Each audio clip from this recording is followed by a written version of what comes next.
আমি ইলেকট্রন বিন্যাস পড়াবো, কারণ এটা খুবই ইম্পর্টেন্ট। তোমরা আগেও ইলেকট্রন বিন্যাস শিখেছো, কিন্তু কতগুলো নীতি আছে এখানে। হলো ইলেকট্রন বিন্যাস শিখতে গিয়ে আমাদের মোট 3টা নিয়ম আমাদের শিখতে হবে। একটা হলো আফবাউ নিয়ম, তারপরে হলো পলির বর্জন নীতি, তারপরে হলো হুন্ডের নিয়ম।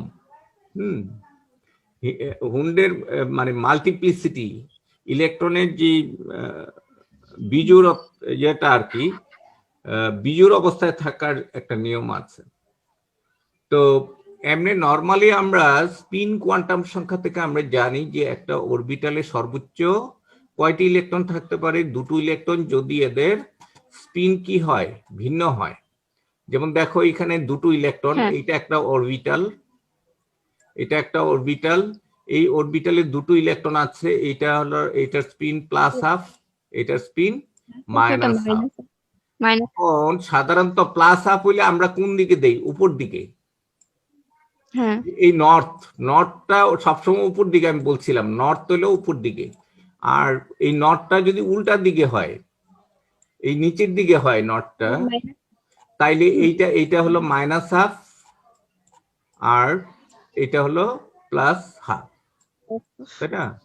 তো তাইলে আমরা একটা অরবিটাল বলতে আমরা এরকম একটা বক্স বানাবো বা বৃত্ত বানাবো, বানালে আমরা এই বাঁ দিকেরটা দিব উপর দিকে আর ডান দিকেরটা দিব আমরা নিচের দিকে। ক্লিয়ার? হ্যাঁ স্যার। আচ্ছা, এই বোরনের ইলেকট্রন বিন্যাস হলো এইটা। এখানে ইলেকট্রন বিন্যাসটা আমরা কিভাবে দেখাতে পারি? আর ইলেকট্রন বিন্যাস বলতে কি বোঝায়? একটা পরমাণুতে একটা ইলেকট্রন মানে কি অবস্থায় আছে, কোন কোন শক্তি স্তরে, কি উপস্তরে, কোন চৌম্বক, মানে তার যে ওরিয়েন্টেশনটা কি, তার স্পিনের দিকটা কি, এগুলো যার মাধ্যমে আমরা প্রকাশ করি সেটা হলো ইলেকট্রন বিন্যাস। এখানে ইলেকট্রন বিন্যাসের সংজ্ঞাটা দেয়া আছে, একটু পড়ে শোনাও তোমাকে এই যে সংজ্ঞাটা এখান থেকে। কোন মৌলের পরমাণুর এক বা একাধিক সেলের বিভিন্ন উপস্তরে বা অরবিটালে ইলেকট্রন সমূহের সুনির্দিষ্ট নিয়মানুযায়ী বণ্টন ডিস্ট্রিবিউশনকে ইলেকট্রন বিন্যাস বলে। 2 নম্বর পয়েন্টটা কি বলছি আমরা? সেটা হলো বোর সোমারফিল্ড পরমাণু মডেল। মানে বোরের পরমাণু মডেলকে আবার সোমারফিল্ড পরিবর্তন করে তোমার উপশক্তি স্তর নিয়ে আসছে, তাই না? উপশক্তি স্তর, তারপরে আসছে জিমান এফেক্ট ব্যাখ্যা করতে গিয়ে আসছে ম্যাগনেটিক কোয়ান্টাম সংখ্যা, বুঝতে পেরেছো? তারপরে স্পিন কোয়ান্টাম সংখ্যা, জিমান প্রভাবটাকে বর্ণনা করতে গিয়ে। তো তাইলে আমার প্রথম ছিল রাদারফোর্ড, তারপরে এটাকে সংশোধন করে আসছে বোর। বোরের পরমাণুবাদের সংশোধন করে সোমারফিল্ড উপশক্তি স্তরের ধারণা দিয়েছে। তারপরে জিমান প্রভাবকে ব্যাখ্যা করতে গিয়ে তোমার ম্যাগনেটিক কোয়ান্টাম সংখ্যা নিয়ে আসছে। তারপরে হলো স্পিন। তো এইভাবে মোট 4টা কোয়ান্টাম সংখ্যার মাধ্যমে আমরা যদি একটা পরমাণুতে ইলেকট্রনের অবস্থানকে বর্ণনা করি, ওইটাই হলো কি? ইলেকট্রন বিন্যাস। হ্যাঁ, আচ্ছা, এইখানে 4টা কোয়ান্টাম সংখ্যা কিভাবে ব্যবহৃত হয়েছে? এই যে এই জায়গায় 4টা কোয়ান্টাম সংখ্যা কিভাবে ব্যবহৃত হয়েছে বলো দেখি। এখানে এটা হলো প্রধান কোয়ান্টাম সংখ্যা n, তারপরে সহকারী কোয়ান্টাম সংখ্যা হলো l, তাই না? তারপরে যেমন দেখো হ্যাঁ, আবার এই পি এর বেলায় যেমন দেখো তার ওরিয়েন্টেশন 3টা হবে, P X, P Y, P Z, সেটা হলো এম, তাই না? এইটা যদি পি এক্স অরবিটাল হয় তাহলে তার ওরিয়েন্টেশন হলো এক্স অক্ষ বরাবর। আর তারপরে এইখানে নিচে এই জিনিসগুলি হলো স্পিন। এটা কি? স্পিন। তাইলে আমরা মোট 4টা কোয়ান্টাম সংখ্যার মাধ্যমে একটা ইলেকট্রনকে বর্ণনা করতে পারি, এন, এল, এম এবং এই স্পিন দ্বারা, এবং এই জিনিসটাই হলো ইলেকট্রন বিন্যাস। ক্লিয়ার? এই যে এখানে দেখো n = 2, এখানে বোরনের 5ম ইলেকট্রন, এইটা হলো বোরনের কত নম্বর ইলেকট্রন? 5ম ইলেকট্রন। এই পঞ্চম ইলেকট্রনটার বিন্যাসটা কি? 2px1। 1s²2. পঞ্চম ইলেকট্রনের হ্যাঁ। বিন্যাসটা কি? 2px1। X1 তো এখান থেকে আমরা কি কি ধারণা পাই? যেমন এখানে এখানে হলো x, এখানে আমার xটা লিখি নাই আমি, এখানে x, তাই না? তো তাইলে এখন দেখো এখানে এই 2 দিয়ে হলো n, আমি আবার বলছি n, তারপরে p দিয়ে l, l is equal to 1, এখানে l is equal to 1, আর এখানে n is equal to হলো 2।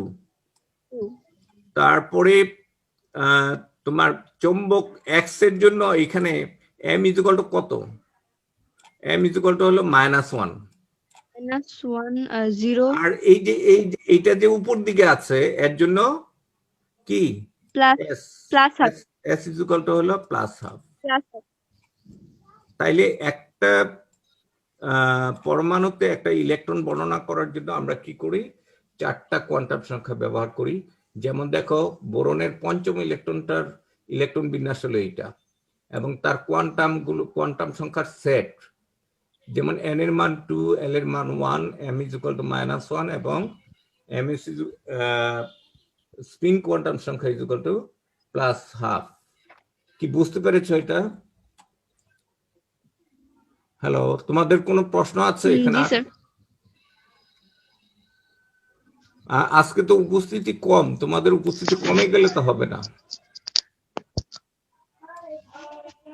আর ওদেরকে তো বলা হয়েছে আমাদের মেসেঞ্জার গ্রুপে, কিন্তু ওরা ক্লাসে আসে না। ওরা বুঝতেছে না যে ক্লাস বই পড়ে এগুলি কি বোঝা যাবে সহজে? তাইলে অনেক মেধাবী স্টুডেন্ট হতে হইব। এখন আমাদের তো ম্যাক্সিমাম স্টুডেন্ট হলো নর্মাল, তাই না? তাইলে এদের অনেক বোঝার দরকার আছে। কেমিস্ট্রি পড়ে মুখস্থ করে কিছুই শেখা যায় না। ঠিক আছে, পরের স্লাইডে যাই আমরা।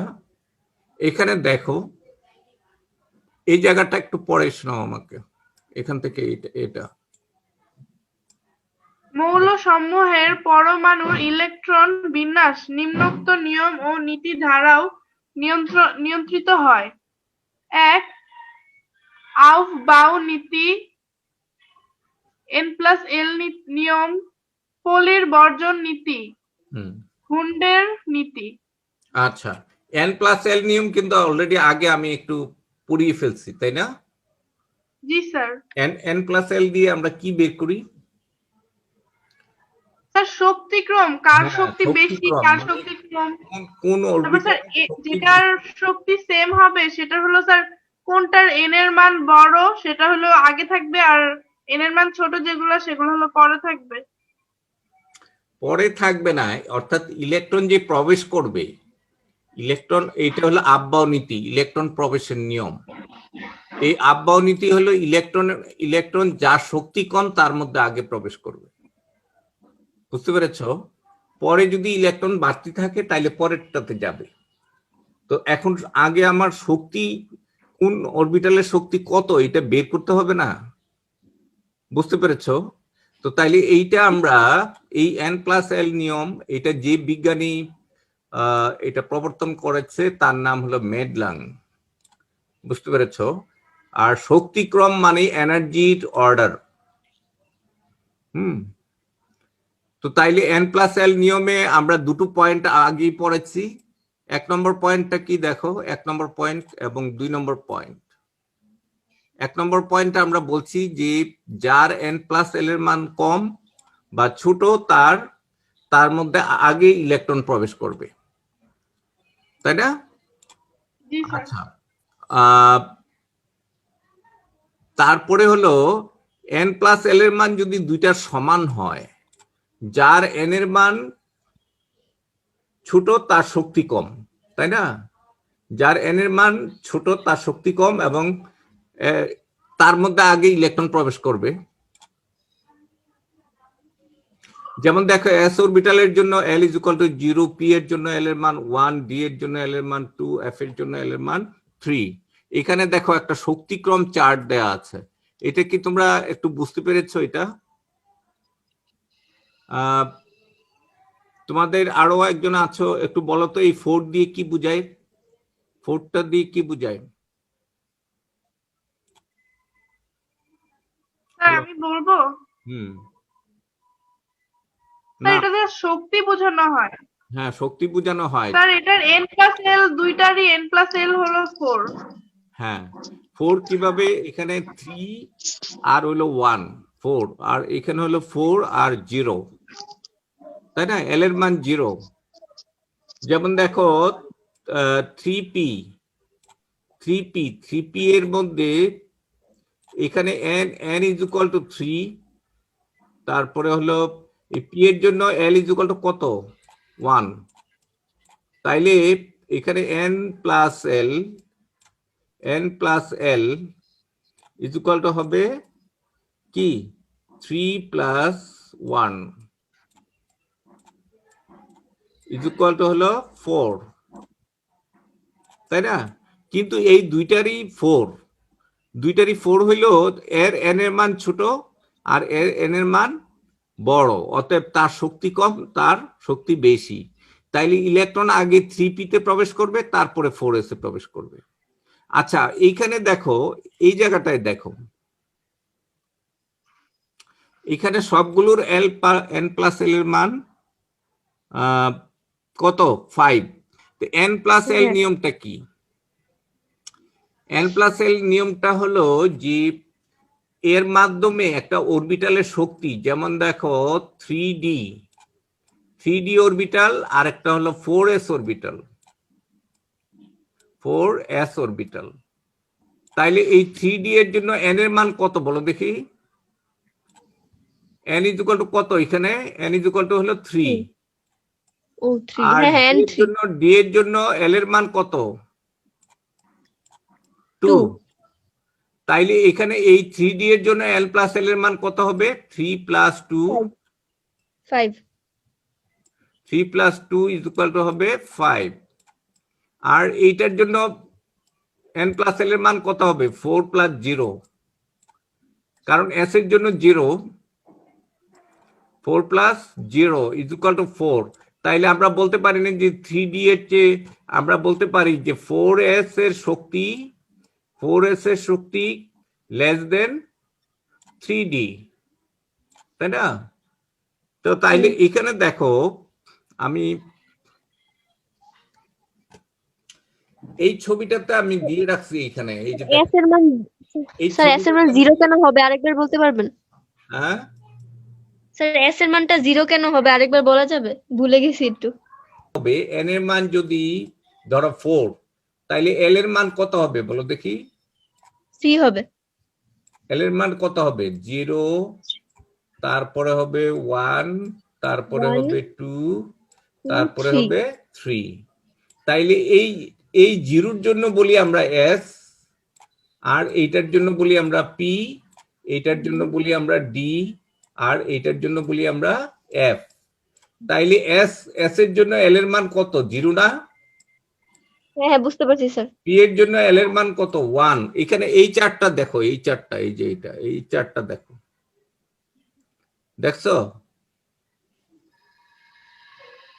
এই চার্টটা হ্যাঁ হ্যাঁ জি দেখছো স্যার হ্যাঁ আমরা s এর জন্য l এর মান 0 p এর জন্য l এর মান 1 d এর জন্য 2 এগুলো অনেকবার বলা হয়েছে আচ্ছা তো তাইলে এখন দেখো এখানে এই যে অরবিটাল গুলোর মধ্যে আমরা দেখলাম এখানে তিনটা অরবিটালের মধ্যে এইটার n+l এর মান 5 এইটারও 5 এইটারও 5 এইটারও 5 ক্লিয়ার তিনটারই 5 এখানে 5 আর 0 5 4 আর 1 5 এখানে হলো 3 আর 2 5 কিন্তু n ছোট কার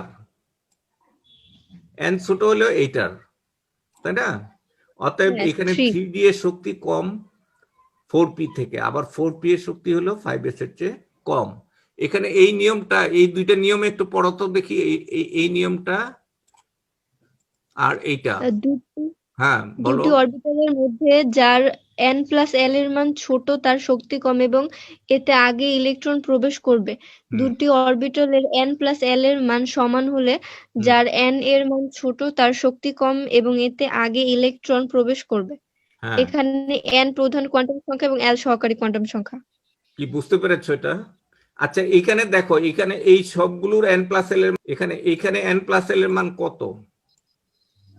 এই জায়গায় স্যার 6 6, রাইট। 6 কিভাবে হলো? ওই যে আরেকজন বলো, 4 আর 2 এ 6, 5 আর 1 এ 6, 6 আর 0 তে 6। ক্লিয়ার? হ্যাঁ, যেমন এটার জন্য n এর মান কত? 6, আর l এর মান কত? এখানে 0, তাহলে 6 প্লাস 0। তাইলে এখন দেখো এই তিনটা অরবিটালের মধ্যে n ছোট কার? এটার। তারপরে ছোট হলো এইটা, এরপরে ছোট হলো এইটা। এই কারণে দেখা যাবে 4d এর শক্তি 5p এর চেয়ে কম, 5p এর চেয়ে 6s এর শক্তি কম। এইভাবে আমি অর্ডারটা লিখেছি। তাইলে ইলেকট্রন যদি প্রবেশ করে আব্বাও নিয়ম অনুযায়ী প্রথমে কোথায় যাবে বলো দেখি? 1s এ, তারপরে কোথায় যাবে? 2s এ, তারপরে যাবে 2p তে, তারপরে যাবে thrice এ, তারপরে thrice p, এরপরে আবার 4s। দেখো thrice d তে যাবে না। কেন যাবে না বলো দেখি thrice d তে?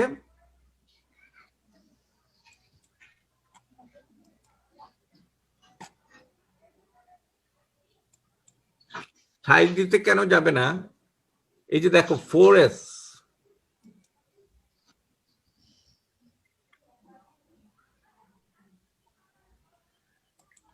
এদিকে দেখো এই যে 4s অরবিটালটার শক্তি কার চেয়ে কম? 3d এর চেয়ে কম। এই কারণে ইলেকট্রন আগে 4s এ যাবে, তারপরে 3d তে যাবে, তারপরে 4p যাবে। আচ্ছা এবার আব্বাও নিয়মে যাচ্ছে আমরা। তোমরা এইটা নিজেরা একটু পড়বে।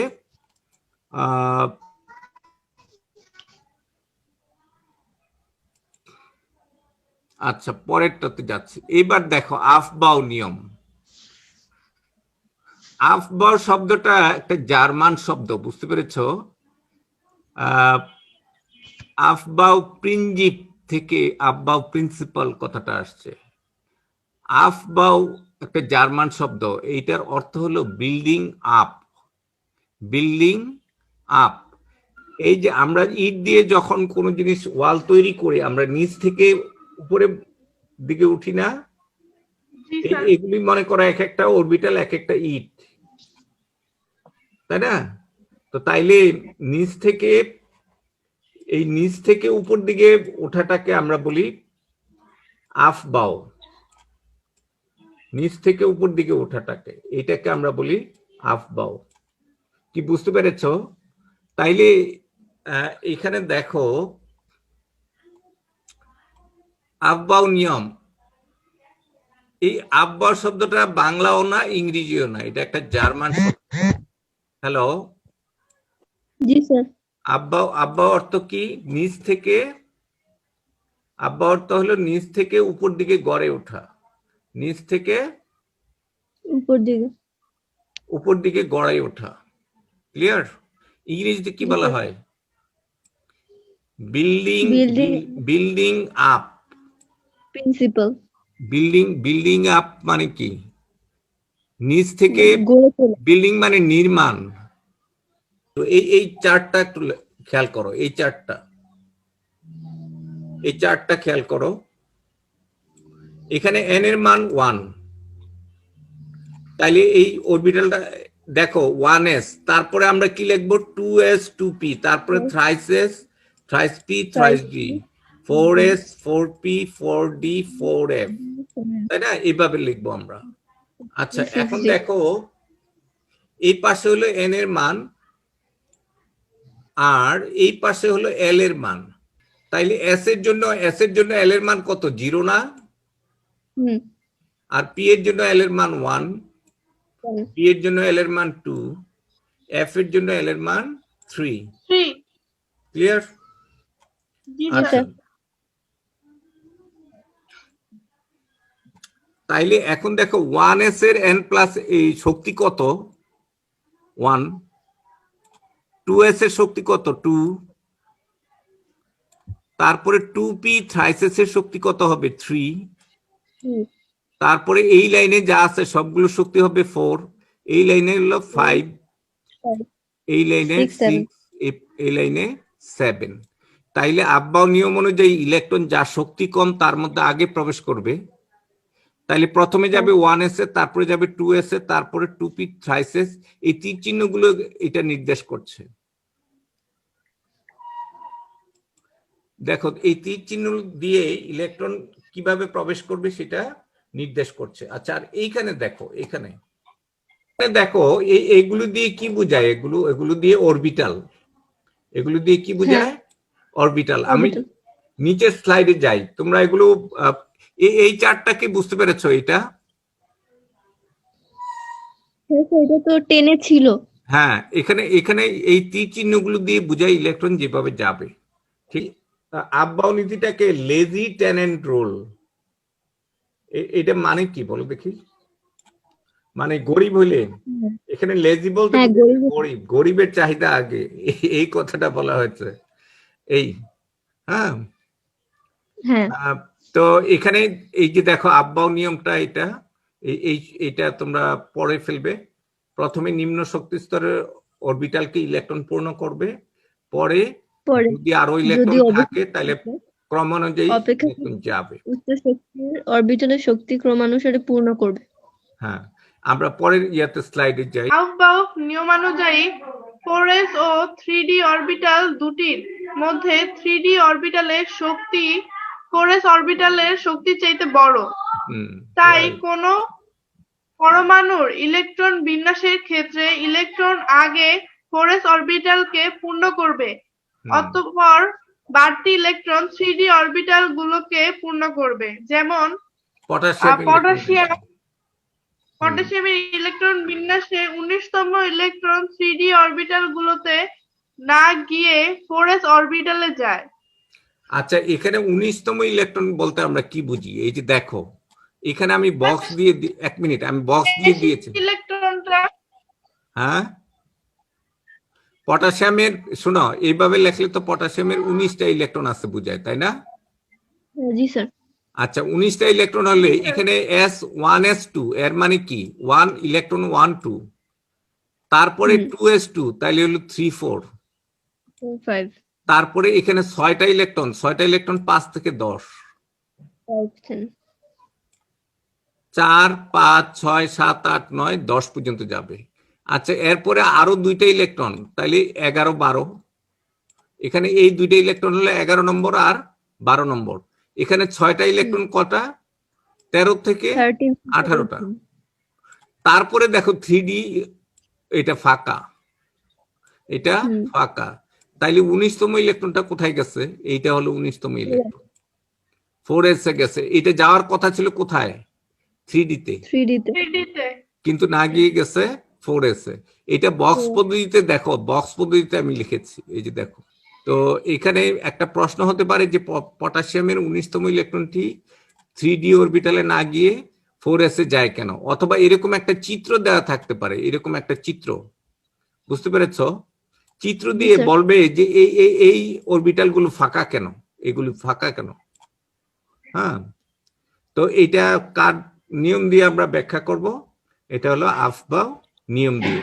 এখানে দেখো তোমাদের হোমওয়ার্ক গুলো দেখো, এখানে একটু দেখো, একটু হোমওয়ার্কটা পড়ে শোনাও আমাকে। মোট 4টা হোমওয়ার্ক আছে, এগুলো তোমরা নিজেরা করবে। বিন্যাসে 19তম ইলেকট্রনটি 3d অরবিটালে না গিয়ে 4s অরবিটালে যায় কেন?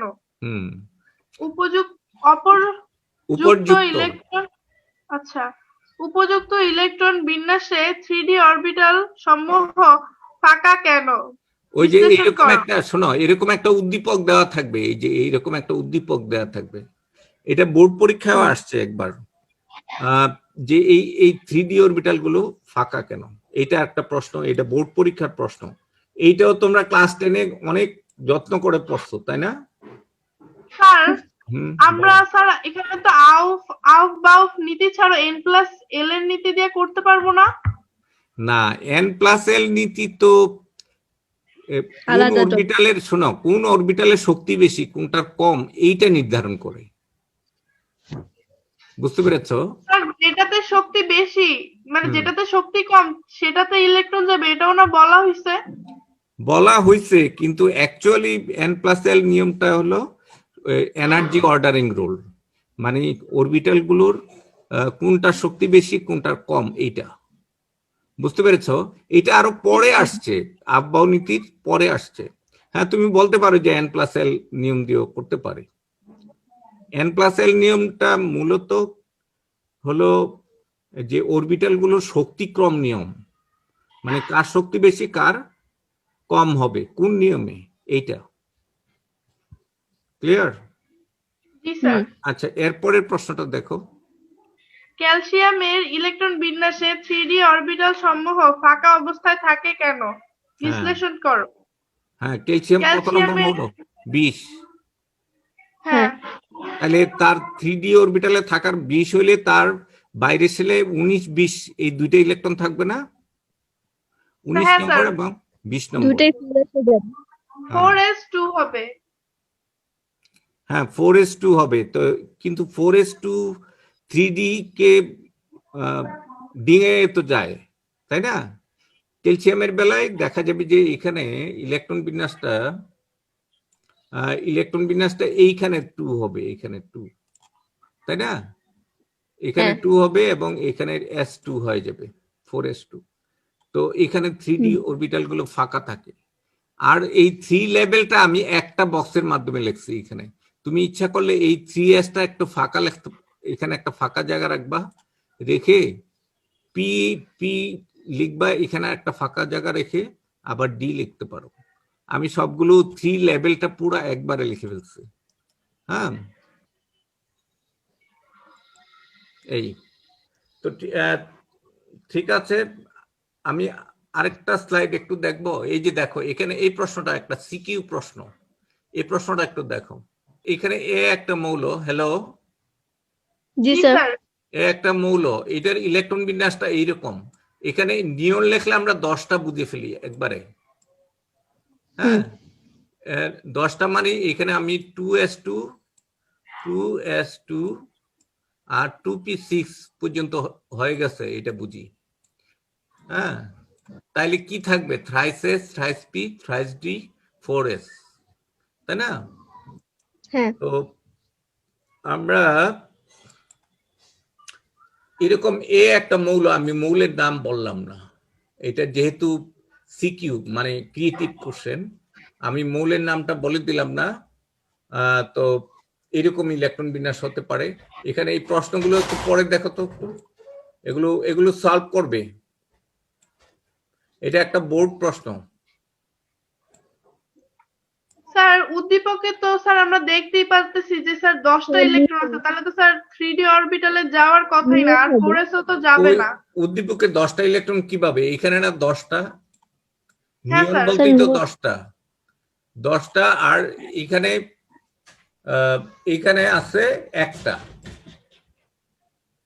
এখানে আছে একটা, আর না, এখানে আছে কয়টা? 8টা। এখানে আছে 8টা, তাহলে মোট 18টা আর একটা 19টা। এটা অ্যাকচুয়ালি পটাশিয়াম না? হ্যাঁ হ্যাঁ। এটা পটাশিয়ামের ইলেকট্রন বিন্যাস।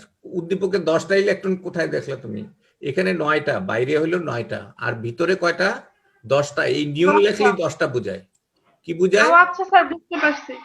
হ্যাঁ, এই মৌলটা একটা ক্ষার ধাতু। পটাশিয়াম কি একটা ক্ষার ধাতু না? হ্যাঁ। হ্যাঁ, এটা পানির সাথে বিক্রিয়া করে ক্ষার তৈরি করে। তো ঠিক আছে, আজকে আমি এই পর্যন্তই রাখলাম। থ্যাংক ইউ তোমাদের। আচ্ছা, স্যার আসসালামু আলাইকুম। ওয়ালাইকুম আসসালাম।